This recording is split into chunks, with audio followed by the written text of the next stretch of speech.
대한민국 이 땅의 젊은이로 태어나 여러분들은 진정 무엇을 해야 하는지 생각해 본 적 있습니까? 이 나라는 오적들의 비리와 군사 접근으로 인해 썩어가고 있습니다.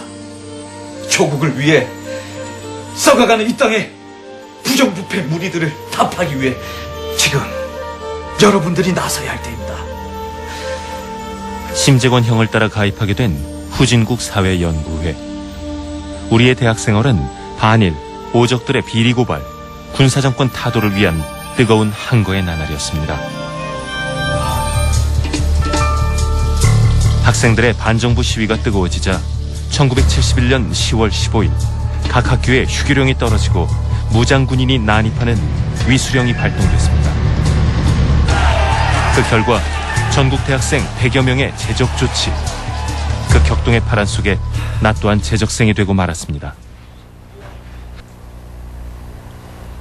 안병직 교수님은 60년대 사회주의 지식인 운동권에서 활동하셨던 의식 있는 분이셨습니다. 민족운동가로서의 사명과 교수로서 학생들을 책임져야 할 의무감 사이에서 많은 고민을 하셨지만 결국은 언제나 우리의 편에 서서 우리의 의지를 꺾지 않으신 유일한 스승님이셨습니다.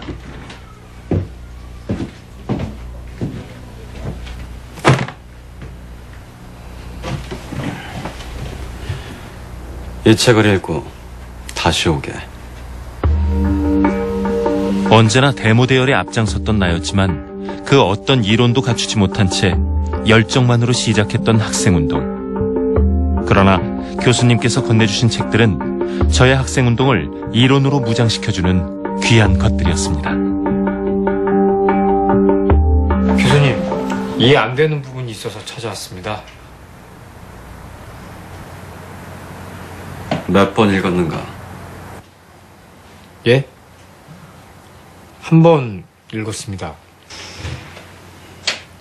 한 번 읽고 어떻게 이 땅의 모순과 사회를 부르짖겠단 말인가? 가서 2번, 3번 정독하고 다시 오게.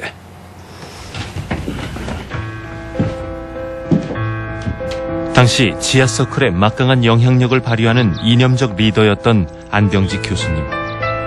나는 2번, 3번 읽고 또 읽었습니다. 책이 너덜해질 때까지 반복한 후에야 교수님으로부터 모순된 사회 구조와 삶의 진정한 가치에 대해 가르침을 얻을 수 있었습니다.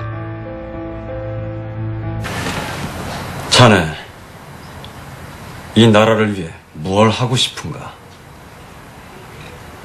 이 땅의 민주화와 가난하고 핍박받는 사람들을 위해 이 한 번 바치고 싶습니다. 지금은 유신 체제에서 어머니의 죽음 이후 나는 더욱더 학생운동에 매달렸습니다. 예. 문수건, 사회로 나가게. 나라를 위해 무언가 하고 싶다면 이 땅의 노동자들과 함께 해주게. 그럼 학교는 어찌하고?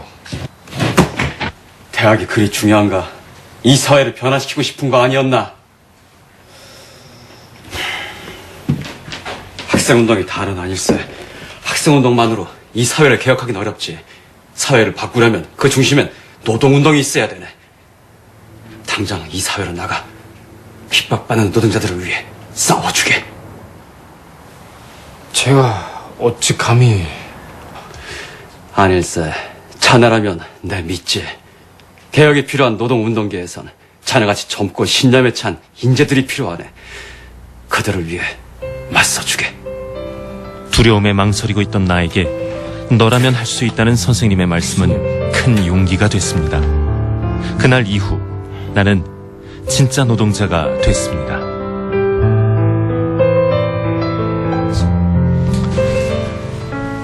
(1980년) 신군부 세력은 본격적으로 노동계에 손을 대기 시작했습니다. 블랙리스트 1순위였던 나는 삼천교육대 수배자로 쫓기는 몸이었습니다. 성남 상대원동 만남의 집. 오랜 노동생활과 도피생활로 몸과 마음이 지쳐있던 나는 그곳에서 형언할 수 없는 평온함을 느꼈습니다. 뭐세?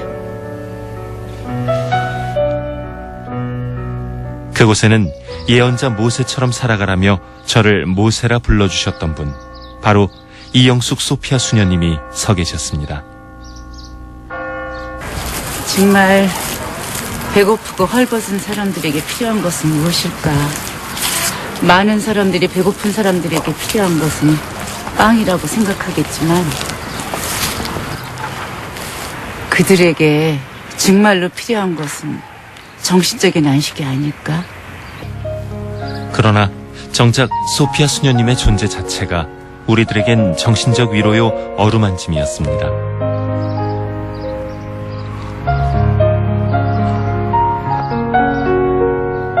소피아 수녀님은 한시도 쉬질 않으셨습니다. 노동자들의 어려운 현실을 알리는 편지를 외국에 써보내기도 하고 전태일 기념관도 만들어 언제나 노동자들의 상처를 어루만지고 보듬는 데 일생을 바치셨습니다.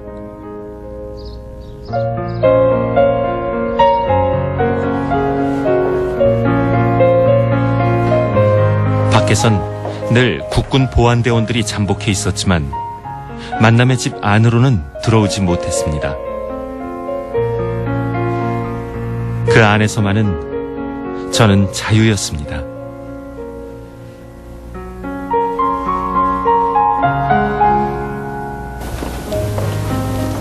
노동 사목으로 수녀님의 삶이 편치 않았지만 수녀님은 결코 포기하지 않았습니다.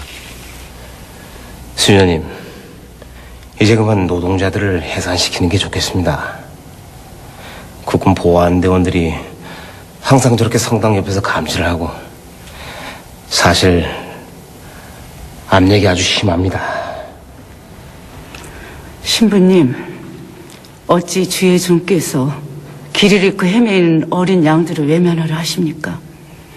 제가 잡혀가 고초를 당하는 일이 있더라도 저는 이 일을 그만둘 수가 없습니다. 용서하십시오, 신부님.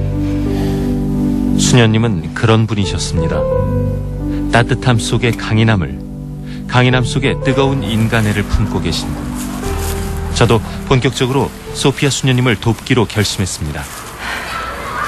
수녀님, 노동자들을 위한 타가소를 만들어 보는 건 어떨까요? 그래, 해보자. 아니, 어찌할 것이냐 묻지도 않으시고. 네가 하고자 하는 일이라면 무엇이 되든 간에 하는 거다. 모세가 누군지 아니? 바로 이스라엘을 해방시킨 선구자 아니겠니? 네가 무엇을 하든 간에 모세, 난 널 믿는다. 그렇게 시간이 흘러 1986년 직선제 개헌투쟁. 때리면 맞고 잡아가면 갇히면서 온 국민의 가슴에 불을 붙이고 있었습니다. 결국 나는 직선제 개헌투쟁을 이유로 보안사로 끌려가 죽을 만큼 맞고 또 맞았습니다. 인간의 가치가 밑바닥까지 떨어져 뭉개지는 순간이었습니다.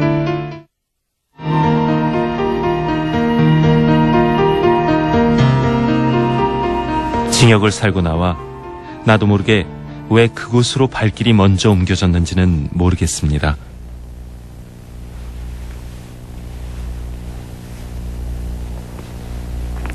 모세?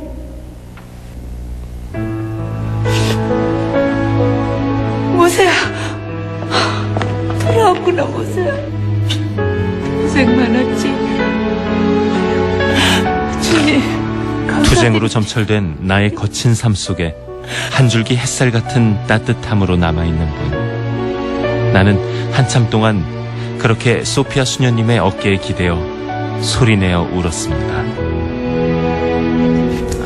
우리 안병직 교수님은 역사와 사회와 인생에 대한 나침반처럼 큰 방향을 늘 저에게 가르쳐 주시고 제시해 주십니다.